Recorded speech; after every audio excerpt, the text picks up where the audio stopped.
was a time, and it was about 30 years ago, when I personally became so frustrated with what I saw as the current state of Shakespeare production in England, that I formed an entirely new company with my friend and colleague, the director, Michael Bogdanov, called the English Shakespeare Company. And what was frustrating both of us in the work that we were seeing at that time was the lack of what I can only call politics with a small p. Because I think that everything in Shakespeare, however beautiful, is also argumentative, by which I mean it's full of argumentation, so that every line is a point of view and an ongoing inquiry into the nature of life itself. And therefore, Romeo and Juliet is not just a beautiful love story, but it's a kind of question. Is it possible that two families who've been at war with each other for as long as anybody can remember, for which we might as well say two halves of the world, is it possible that they just might sit down and begin to talk about peace if two of their young people loved each other with the commitment and the lack of compromise that Romeo and Juliet show? In the case of Hamlet, is it better to have a bad man who's a good king, like Claudius, or vice versa, which is probably what Hamlet would have been? Is Othello a victim or a fool? What is to be done? Do the ends justify the means? And much as audiences love to watch actors wrestling down the great parts, I think they also like to feel part of the argument, and they sometimes feel the body politic is as interesting as the hero. So rather like those first Elizabethans, huddled into their congested little playhouses, looking at a platform suspended between heaven and hell, we still go to the theatre to some extent to be part of an urgent conversation that you really can't get anywhere else but in the theatre. And it's one in which you're allowed to change sides as often as you like. But the one thing you can't do for very long is to sit on the fence. Well, now, our company became rather famous for its use of modern dress, but really that was only a tiny part of the point. What we were trying to do, as far as you can, was to provoke a political dialogue through the language of Shakespeare without, I hope, losing any of its beauty. Therefore, for example, Richard III was set in a series of boardrooms with computer screens, and this was way back in the 1980s, I must say. Coriolanus found himself in 1989 Bucharest, and again in Richard III, at the moment when King Edward IV dies, we had a newspaper seller running onto the stage yelling, "Ed's dead, King shuffles off mortal coil," which was a great, great favorite of mine. We toured the world, brandishing our scout knives, our machine guns, and our denims. And on one occasion, we were invited to play at the Hong Kong Festival, where we duly arrived with our usual battery of military equipment, all of it props, obviously. But the Hong Kong police became very nervous about us and told us that all this stuff had to be packed up after every single performance and taken over to the police station to be locked up for the night. Which is how it came about that our two young stage managers, a boy who had a passable resemblance to Keith Richards of the Rolling Stones, and a girl who I can only say had the kind of demure, bespectacled prettiness that you sometimes incongruously see on the faces of female urban terrorists, the Baader-Meinhof look, terrified a series of Hong Kong cab drivers by flagging them down with kit bags full of machine guns on their shoulders. And on the last night of the tour, were seen to take a ferry out into Hong Kong harbour and dump all the unused ammunition into the water. Well, it made me feel very good, and strangely close to Shakespeare, because of something that happened to him in the winter of 1598. And this was when a landowner called Giles Allen complained to Queen Elizabeth that his property had been attacked by a mob in very violent, outrageous, and riotous manner, to the great terrifying of your Majesty's loving subjects there inhabiting. Well, I'm here to tell you that this riot was led by Mr. William Shakespeare and his colleagues, together no doubt with some hired heavies.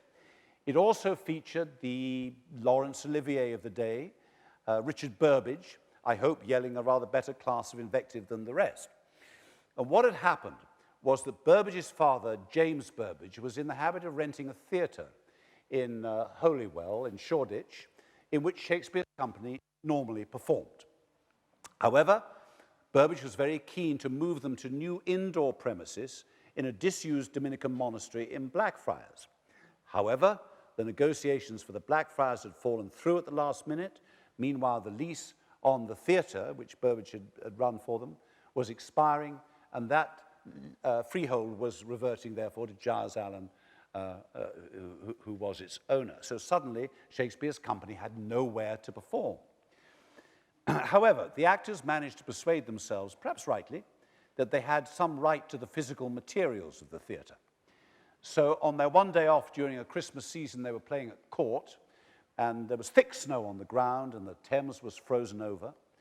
They went down to the theatre, frightened off the onlookers in the manner I just described, completely dismantled, loaded the timbers onto wagons, rolled the wagons down Bishopsgate, and put everything into a warehouse in Bridewell Stairs for the winter. Gradually, over the next few months, they got everything across the River Thames to Southwark and completely reassembled it. So that on the 12th of June, 1599, the new Globe Theatre could open, announcing itself with a characteristic mixture of modesty and boastfulness. But pardon us all. The flat, unraised spirits that have dared on this unworthy scaffold to bring forth so great an object. Can this cockpit hold the vasty fields of France? Or maybe cram within this wooden O the very cask that did affright the air at Agincourt? Oh, pardon. Well, of course they could, and they knew perfectly well that they could. And for the next few years, this perfect wooden O was the theatre that Shakespeare imagined every time he sat down to write. It's also the theatre we most often imagine him in. And as I say, it only came about because of a kind of guerrilla action between losing one theatre and not being able to move into another. But most people would agree that the Globe represents the high summer of Shakespeare's career, because onto its perfect platform, which looked exactly the same from play to play, there was no scenery to speak of, Rosalind and As You Like It could step and announce to 2,000 people in the middle of a London afternoon, so this is the Forest of Arden? Or in Twelfth Night, Viola could ask the sea captain, what country friend is this? And be told, this is Illyria, lady. Or in Troilus and Cressida, an armed prologue could step forward and say, in Troy, there lies the scene. Or Mark Antony and Brutus could appeal to us over the dead body of Julius Caesar.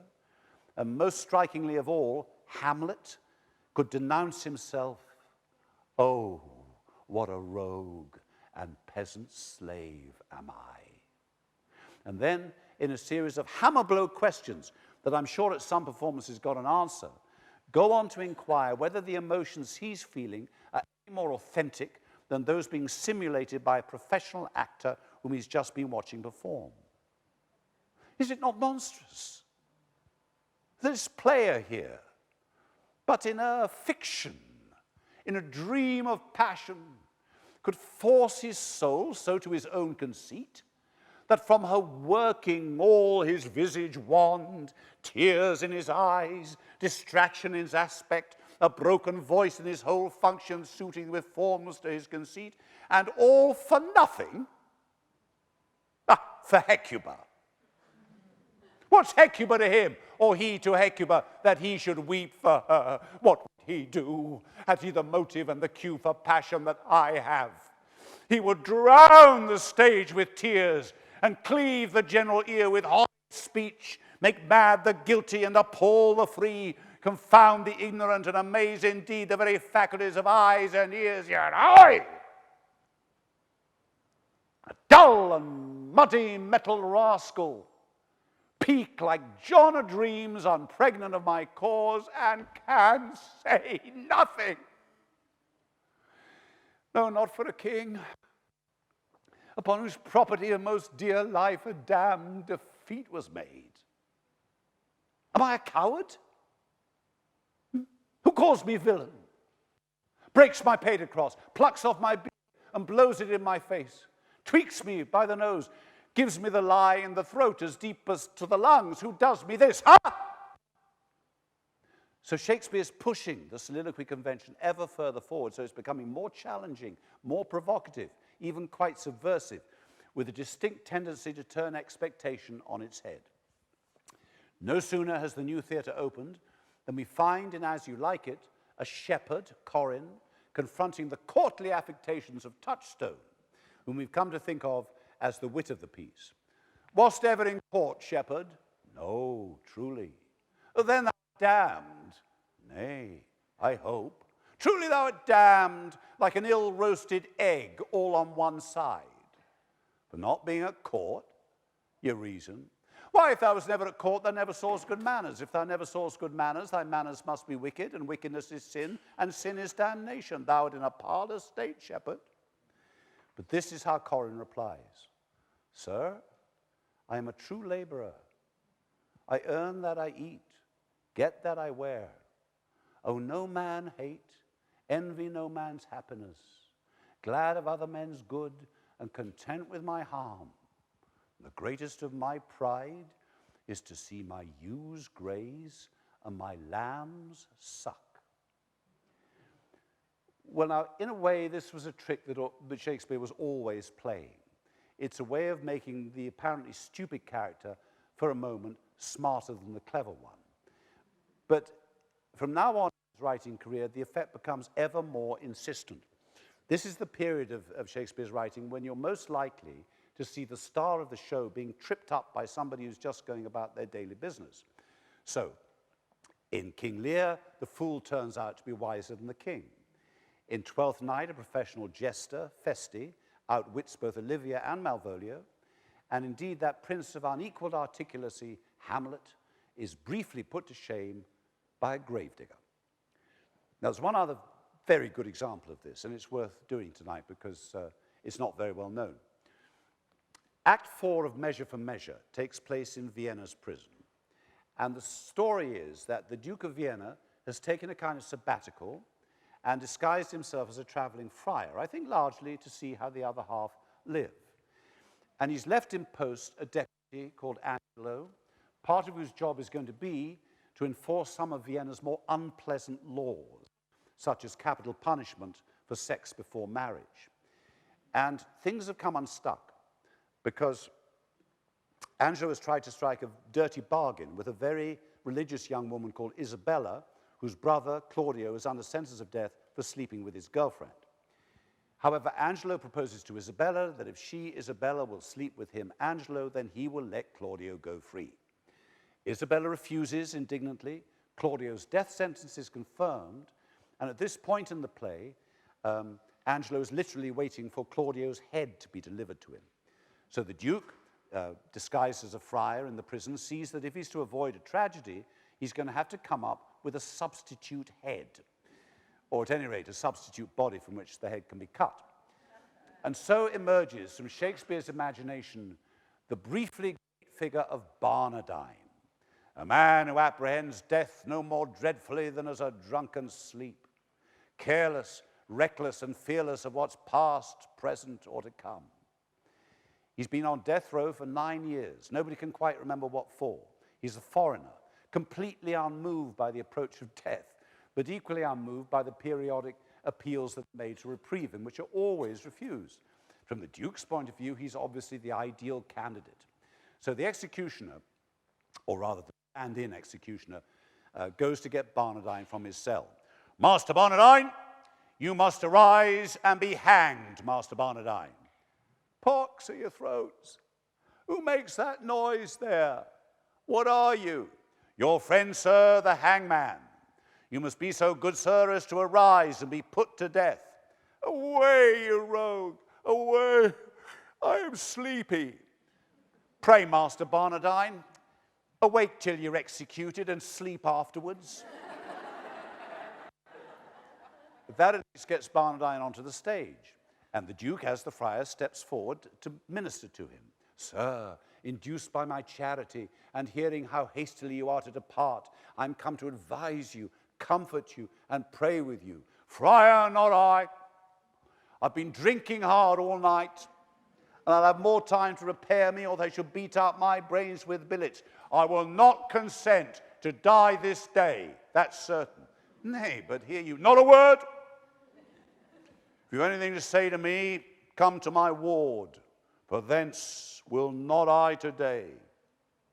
So he goes back to his ward, which presumably is a pile of straw in the corner of his cell, a model of a kind of marvelous mad dignity, having completely confounded the mighty Duke of Vienna. Now, none of this, of course, is enough to make Shakespeare into a Marxist, but I do think it's more than just a series of good theatre jokes. He's moving now to a time when he's going to be writing great tragedies, but it's as if he'd lost interest in heroes, or rather is primarily interested in heroes when they get upended. Scratch a hero from now on and you find a great ass, a king who divides his kingdom into three, a Roman general who becomes so besotted with an Egyptian queen that he forgets how to run his army, and no fewer than 3 husbands who become completely convinced of their wives' infidelity without any kind of evidence at all. It does seem that to be a tragic hero involves behaving very stupidly at some point. And this is something that Shakespeare clearly sees as a male prerogative. So a series of remarkable women step up to the plate at this point to confront these blunderers. Sometimes the women represent the voice of conscience. Sometimes they're just more practical than the men. Sometimes they're confrontational, but more often they're acquiescent, though the acquiescence is usually strategic. And they often have to deal with some rather strange proposals from the men. There's a very interesting comparison here, because a few years ago Shakespeare wrote Twelfth Night, in which he allows Viola, admittedly dressed as a boy page, Cesario, to criticize her master Orsino's attitude to women very firmly. But then later in the play, in the last act in fact, Orsino, chastened, proposes marriage to Viola. And the strange thing is that she says not a word in reply and doesn't speak again for the whole of the rest of the play. However, we know that she loves him because she told us so in a soliloquy, and therefore we're not much troubled by that. At the end of Measure for Measure, something very similar happens, but with a very different atmosphere. Because in the end, the Duke manages to tie up all the loose ends of the story and is about to bring the curtain down, and suddenly he turns to Isabella, almost as an afterthought, and says, "Dear Isabel, I have a motion much imports your good, whereto if you'll a willing ear incline, what's mine is yours, and what is yours is mine." So there's another proposal out of left field. And Isabella, like Viola before her, says not a word in reply, and in fact doesn't speak again for the rest of the play. But I think it is much more ominous, her silence, because throughout the evening we've watched her putting up with some extraordinary things at the hands of the men, and indeed the Duke himself has spent the whole time trying to convince her that he's a priest.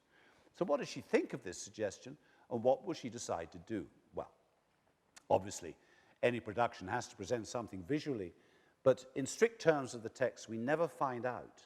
That we may discuss it on the way home and decide that in Shakespeare often the female principle is well ahead of the male. And if the women fail to become tragic icons with quite the noisy regularity of the men, well, that's because they're less like fools. Now, this Measure for Measure was the first play that Shakespeare had put on under a new monarch. King James I was already James VI of Scotland, and who succeeded Queen Elizabeth on the throne of England in 1603. Shakespeare's company was an immediate success under James.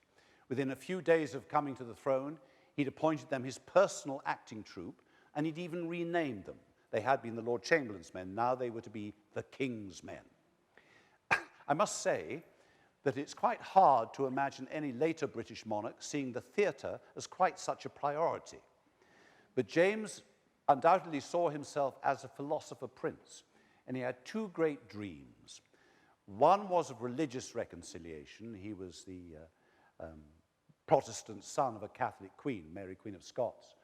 But he also dreamed of a kind of cultural golden age. Most people would say that his great legacy to the world was his commissioning of that wonderful piece of prose writing, the King James Bible. I would add to that his other great legacy to the world was what his mixture of generous patronage and a certain moral ambiguity did to deepen and complicate the writing of William Shakespeare. In one sense, it was going to be a wonderful period for Shakespeare. His company would play at court on average every 3 weeks instead of every 3 months. And within a very few years, they would be in a position at last to move into their long-cherished theatre in the Blackfriars, where they could work undercover in the evenings by candlelight to a much more controllable audience and attempt more spectacular scenic effects, such as the moment in Cymbeline when Jupiter descends in thunder and lightning on the back of an eagle and throws a thunderbolt. They could also make quite a bit more money, because at the Globe, the most expensive seat for those who sat at all was a penny. But here at the Blackfriars, they could charge up to sixpence because it was a much more prosperous audience in a much smarter part of town. And once again, within a few years, Shakespeare would be in a position to retire to Stratford as a very substantial landowner indeed. But herein, in a sense, lay the rub. Because James did something else rather odd when he came to the throne, which is that he made these actors grooms of his chamber. And they were each given, or given the wherewithal to buy, about a metre of scarlet cloth to fashion themselves new doublets and hose, so that they could then march in ceremonial processions, such as James's triumphal entry into London when they were to act as ushers carrying the canopy. Must have been a strange sight, and a strange feeling for them. It was the middle of a plague summer, which by its end would have carried off 20% of London's population, including their old friend and colleague, the comic actor Will Kemp, for whom Shakespeare had written the great parts of Bottom, Dogberry, and Falstaff. And now here was the playwright himself, trudging through the streets of London in his bright red clothes, very much conversely, as the great and the good nowadays in England, who may or may not care about Shakespeare, find themselves obliged to process through the streets of Stratford-upon-Avon every April the 23rd to celebrate Shakespeare's birthday. Now, what did Shakespeare think about the new regime? What did he think of his own position in it? What did he think of his bright red clothes? He was now, whether he liked it or not, a courtier, which is never a very good thing for a writer and a part of the establishment. Did he perhaps feel just a little bit bought? Were't aught to me, I bore the canopy, with my extern the outward honouring, and laid great bases for eternity, which proved more short than waste or ruining? Have I not seen dwellers on form and favour lose all and more by paying too much rent? For compounds sweet, foregoing simple savour, pitiful thrivers in their gazing spent. And this was something of an obsession with Shakespeare. He's always contrasting compound sweet with simple savour, truth with hypocrisy, faithful friend with flattering foe. He does seem to me to have been a man to whom sincerity and plain dealing was very important. And yet, James's court was known to run on ostentation and hypocrisy, and Shakespeare was being forced into an uneasy relationship with it.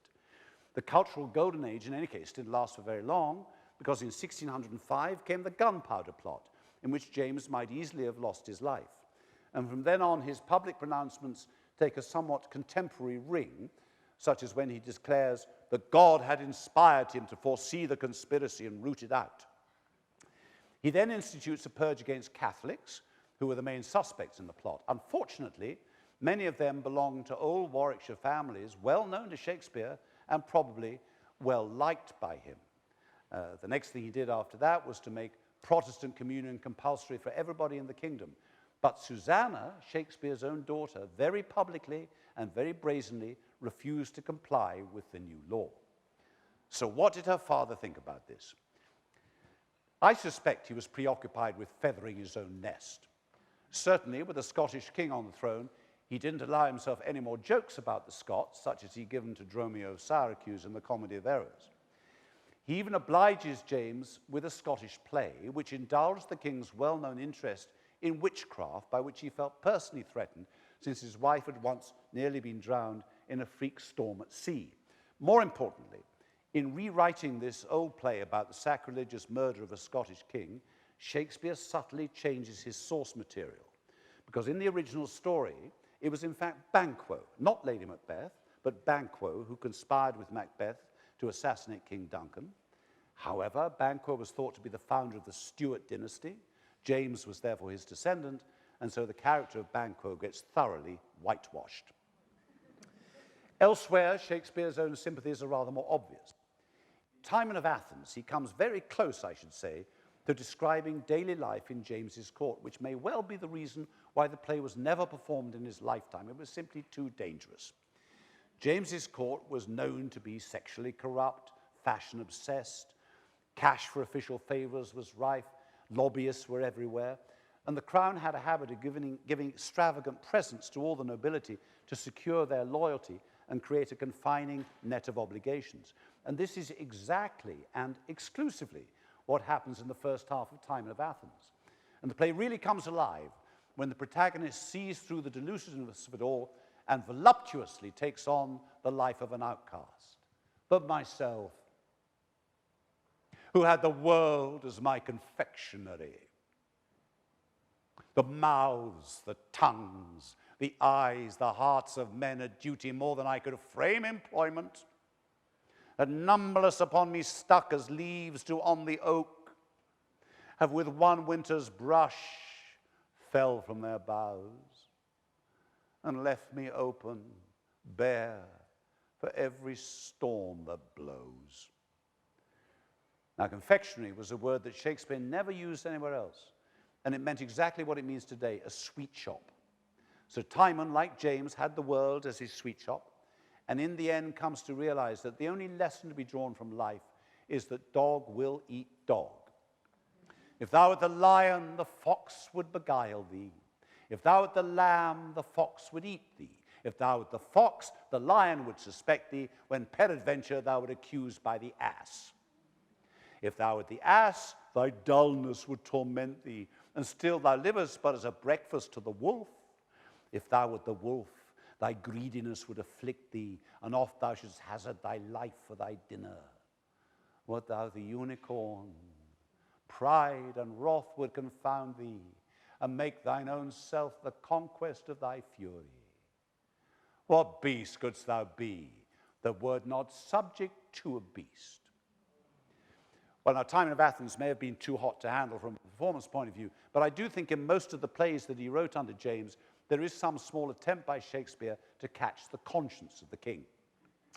In Othello, for example, he takes a tilt at James's newfound friendship with Spain, who had been the traditional enemies of Elizabethan England.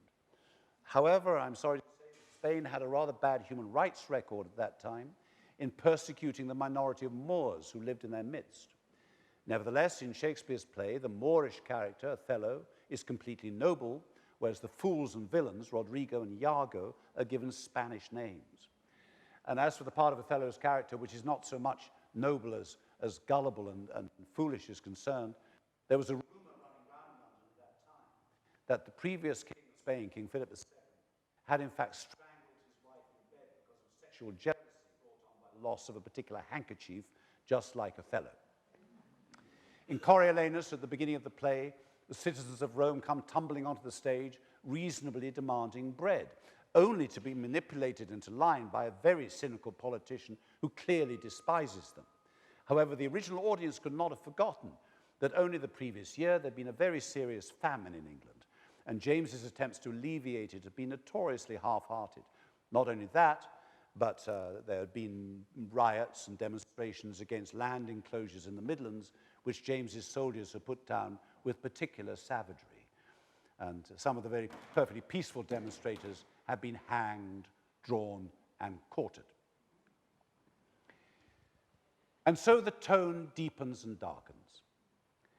Shakespeare's company is playing at court just about every Christmas by now. And they use one such engagement to premiere, in a sense, I would have said, rather unseasonably, King Lear. And there'd been a lot of talk, as we would say in the press, in the weeks running up to the premiere, about omens, eclipses, portents, and what, if anything, they signified. So in a sense, King James was the first to hear this assessment of the national mood from Shakespeare's Earl of Gloucester as early as the second scene of the play. These late eclipses of the sun and moon portend no good to us. Love cools, friendships fall off, brothers divide. In cities, mutinies, in countries, discord, in palaces, treason, on the bond crack between son and father. We have seen the best of our time.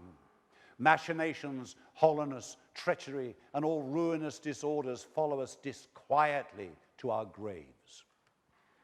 Well, now, I think this play is absolutely extraordinary, not just because of its obvious tragic content, but because of sharp, insistent criticism of privilege. And I remember seeing it about 30 years ago, on the very day that England's Prime Minister, John Major, condemned the homeless people living on the streets as eyesores. And you know, it was as if Shakespeare had been listening to the news that morning on the radio. And he wrote an extra speech, sent it over to the Barbican Theatre, so that night King Lear could say, "Poor, naked wretches, wheresoe'er you are, that bide the pelting of this pitiless storm. How shall your houseless heads and unfed sides, your looped and windowed raggedness defend you from seasons such as these? Take physic, pomp, expose thyself to feel what wretches feel, that thou mayst shake the superflux to them and show the heavens more just." So, imagine the scene. It's the middle of winter. It's in King James's court. All the courtiers are there, wrapped up in their robes and their furs, drinking their mulled wine or whatever it was they drank. They could hardly have missed the point, especially as Lear returns to the subject later in the play when he says, "Through tattered clothes, small vices do appear. Robes and furred gowns hide all." Or when the Earl of Gloucester once again dreams of a time when distribution shall undo excess and each man have enough. About this time as well, the love stories start drying up in Shakespeare, though this may have something to do with approaching middle age. I would say there was no play from now on which had a love relationship at its center, unless the relationship itself was flawed, as opposed to its luck just being bad, as in Romeo and Juliet. And I suppose the best example of this is that masterpiece of middle-aged love, middle-aged folly, Antony and Cleopatra. Now, this is a play in which the two protagonists say the most extraordinarily beautiful things, but hardly ever to each other. They say them in each other's absence, at the wrong time, too late, or provoked by the wrong information. So Antony and Cleopatra have an argument. Cleopatra sends Antony a message to the effect that she's committed suicide, which Antony receives just as he's arming for the day's battle. "Unarm, Eros. The long day's task is done, and we must sleep. Off, pluck off. The sevenfold shield of Ajax cannot keep this battery from my heart. O cleave my sides. Heart, once be stronger than thy continent, crack thy frail case. Apace, Eros, apace, I will o'ertake thee, Cleopatra, and there weep for my pardon. Eros, I come, my queen. Eros, stay for me. Where souls do couch on flowers, we'll hand in hand, and with our sprightly port make the ghosts gaze. Dido and her Aeneas shall want troops, and all the course be ours." He then tries to commit suicide and fails.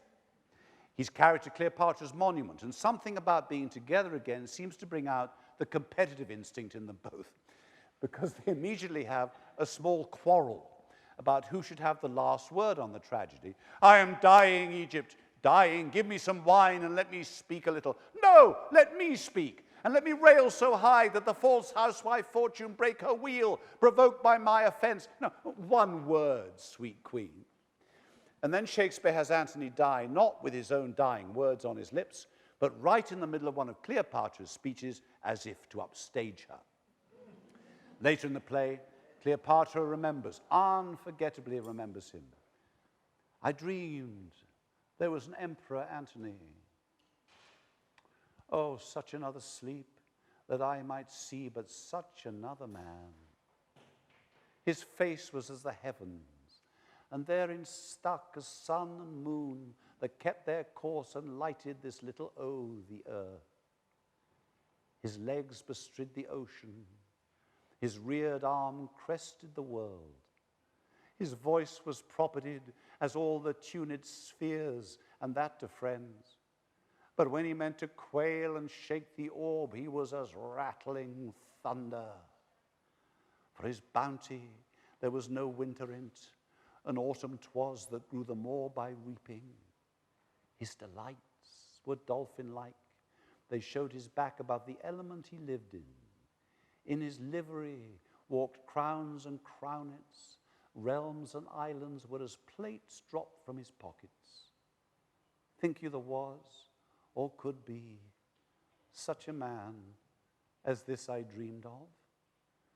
And the solid Dolabella, who's sitting there listening to her, very wisely says, gentle madam, no. Elsewhere,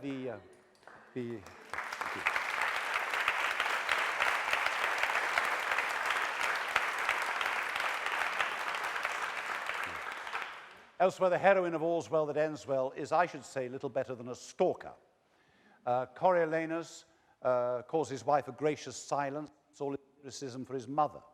And best of all, perhaps, the love story of Romeo and Juliet is rewritten as that of Troilus and Cressida, which is one of the great, uncompromising stories about sexual love ever written. Troilus and Cressida go wrong as a couple, not because Cressida is a faithless hussy, which is what the traditional critics used to say, but because she's caught on the wrong side in a war, and is in fact the victim of a male political bargain, whereby she becomes a trophy prisoner on the Greek side, though she's in fact a Trojan. And she decides that the only way to deal with her dilemma is to start a relationship with her Greek minder, the officer Diomed, and forget about her Trojan lover, Troilus. And when Troilus witnesses this at first hand, very painfully, it leads to one of the great speeches of sexual betrayal in Shakespeare. And we all say to ourselves, oh, what a beast she's been to him. But really, you know, a much more difficult point is being made here, which is the possibility that sexual loyalty may not always be able to compete with the conditions of warfare. And whereas once upon a time, Romeo and Juliet, caught in that uncontrollable spasm of unconditional love, changed the world around them, but at the cost of their own lives, Troilus and Cressida live on in the world, but the world pays absolutely no attention to them. There's certainly no question anymore of love's light wings or leaping orchard walls. The stony limits definitely keep love out. Instead, all the real uncompromised love goes into families, their dispersals and their reunions. Shakespeare's playing at court yet again at Christmas when he gets some bad news, which is that his brother Edmund has suddenly died. Now, Edmund Shakespeare is one of history's lost figures. We know that he was an actor by profession. We know that he followed William to London, but that's all we know about him, so it's tempting to think he perhaps wasn't very successful. And as far as Shakespeare's own brushes with mortality is concerned, he's lost a sister when he was 14, a son, Hamlet, when he was 32, his father when he was 36, and now his brother. But only a few months after Edmund's death, Shakespeare himself becomes a grandfather for the first and, in fact, the only time in his lifetime, when Susanna has a little girl of her own, Elizabeth. And soon after that, he sits down and starts writing The Winter's Tale. And I often think of this bit of Shakespeare's biography at the moment in The Winter's Tale when the little baby girl, Perdita, is left out on a mountainside to die. And she's found, fortunately, by an old shepherd and his son, who look after her. Actually, strictly what happens is the old shepherd finds the little girl, takes care of her, whereas his son sees something very contrasting, which is the man who's brought Perdita there, Antigonus, being torn apart by a bear. And the father says to his son with this wonderful Shakespearean simplicity, "Thou metst with things dying, I with things newborn." Perdita, lost as her name implies, and by the way, Mamillius, his posthumous sister, grows up to be reunited with their mother Hermione. Hermione is reconciled to Leontes. Mamillius is dead, it's true, but in other ways, this is a time of counterfeit separations and second chances, a time when it's possible for Ariel in The Tempest to sing to Ferdinand about how Ferdinand's father has been drowned at sea, even though Ariel knows it's not true. Full fathom 5 thy father lies, of his bones are coral made. A time when it's possible for Pericles to bury his wife at sea just after she's given birth, little knowing that she's alive and in fact will survive. A terrible child that is thou had, my dear. No light, no fire. The unfriendly elements forgot thee utterly.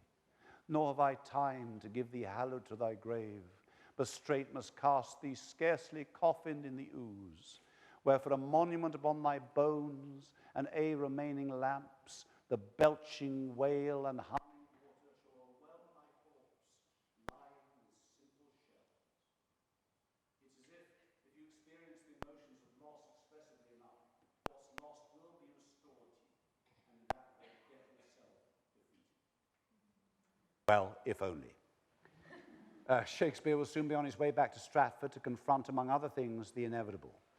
And his cue for leaving London could hardly have been more theatrical. I suppose if he'd ever written a scene in which a playhouse burns to the ground, he might have done it by having his old friend Will Kemp running onto the stage with his breeches on fire, trying to put out the flames with a bottle of ale. And in a sense, that is what happened, because during a performance of Henry VIII at the Globe Theatre in 1613, a spark from one of the cannons being used in the show ignited the thatch of the building, and down the whole lot came. And the only casualty, or near casualty, was a customer whose breeches were indeed singed and who was seen trying to repair the damage with a bottle of beer. As if on cue, Shakespeare sells his share in the King's Men and goes back to Stratford, where he lives a quieter life among his own people, people he'd known all his life, and to whom he would be much more significant as a dignitary, local dignitary, or as a courtier for King James than he would ever have been as a playwright. He may, of course, have been back to Stratford many, many times since he left all those years ago. He may not have been back at all. We simply don't know. He certainly immortalized Warwickshire from a distance. Throughout his life, he persisted in using the old Warwickshire spelling of the word silence, which is S-C-I-L-E-N-S, skylens. He gives to Puck's magic flower in A Midsummer Night's Dream, which is actually a pansy, its Warwickshire name, Love in Idleness. In As You Like It, he reimagines the Forest of Arden, which when he was a boy growing up was this thick swathe of forest running right across the Midlands north of Stratford, but which was now much deforested for building. He reimagines it as a place of magic and mystery once more, where you can meet not only a serpent, but a very good-natured lioness, have a drastic change of personality, see palm trees, see books in the running brooks, and good in everything. He's even immortalized the wild flowers of Warwickshire, rank fumitory and furrow weeds, hardock, hemlock, nettles, cuckoo flowers, darnel, and all the idle weeds that grow in our respectful corn. But presumably he's tired with his own restless argument. And I wonder, as he sat in the pub with his Stratford friends talking Stratford business, if he ever achieved the stoicism that he gives to Justice Shallow and Justice Silence in their Gloucestershire orchard in Henry IV, Part 2. Come on, sir, come on, sir, come on, sir. Give me your hand, sir, give me your hand. And how doth my good cousin Silence? Good morrow, good cousin Shallow. I dare say my young cousin William is become a good scholar. He is at Oxford still, is he not? Indeed, sir, to my cost. Why, then must he to the Inns of Court. I was once of Clement's Inn, where I think they will talk of mad Shallow yet. You were called lusty Shallow then, cousin. Ah, by the mass, I was called anything, and I would have done anything too, and roundly too. There was I, and little John Doit of Staffordshire, and Black George Barnes, and Francis Pickbone, and Will Squeals, a Cotswold man. You had not four such swingebucklers in the Inns of Court again. And I may say to you, we knew where the bona robas were, and had the best of them all at commandment. Jeez you, the mad days that I have spent, and to see how many of my old acquaintance are dead. We shall all follow, cousin. Certain, 'tis certain. Sure, very sure. Death, as the psalmist saith, is certain to all. All must die. How much is a good yoke of bullocks at Stamford Fair? Truly, cousin, One was not there. Death is certain. And tradition has it that it's after one such night in the pub with his friends, the Warwickshire poet Michael Drayton and Ben Jonson, whatever he was quite doing in Stratford, that Shakespeare gets lost on the way home, contracts a fever, and in his self-effacing way slips away from us. He's buried where he was baptized in Holy Trinity Church in Stratford, having at some time before that taken the time to write his own epitaph. And it has a slightly admonitory ring to it, because just as he once advised us not to look too closely for the man in the work because his nature was subdued to what it works in, like the dyer's hand, he's now written this little jingle which could have come from the pen of Timon of Athens. Good friend, for Jesu's sake forbear to dig the dust enclosed here. Blessed be the man who spares these stones, and cursed be him who moves my bones. Well, so be it. This was a genius who minded his own business, and we should probably let him go back into the silence he obviously preferred, leaving behind him this throng of voices that he'd given breath to like some great ventriloquist.